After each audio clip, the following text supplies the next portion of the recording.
నమస్తే, welcome to DY news. Medak జిల్లా నిజాంపేట మండల పరిధిలోని బచ్చురాజుపల్లి గ్రామం చెందిన వినోద్ అతనికి గ్రామ శివార్లో గల 164 సర్వే నంబర్లో 2.22 గుంటల భూమి ఉండగా కాళేశ్వరం కాల్వ పనుల్లో అతని భూమి పోగా మిగతా భూమి చూపించడం లేదని, భూమి కొరకై ప్రభుత్వ కార్యాలయాల చుట్టూ ఎన్నిసార్లు తిరిగినా అధికారులు పట్టించుకోవటం లేదని బాధితుడు ఆరోపిస్తున్నాడు.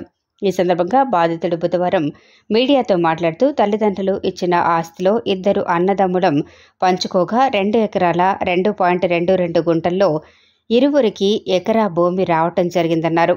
అతని అన్నయ్యకు ఎకరా భూమి ఉండగా వినోద్ భూమిలో నుండి కాళేశ్వరం కాల్వ పనులు జరుగుతుండటంతో అతని పేరు మీద 18 గుంటల భూమి చూపించడం జరుగుతుందని, మిగతా 22 గుంటల భూమి కొరకై ప్రభుత్వ అధికారుల చుట్టూ తిరిగినా న్యాయం జరగటం లేదని బాధితుడు ఆరోపిస్తున్నాడు. ఇకనైనా అధికారులు స్పందించి అతనికి రావాల్సిన 22 గుంటల భూమిని చూపించి హద్దు బంద్ చేయాల్సిందిగా ప్రభుత్వ అధికారులను వేడుకుంటున్నాడు. నా బచ్చరపల్లి గ్రామం. నాది 164 సర్వే నంబరు. 164 survey number.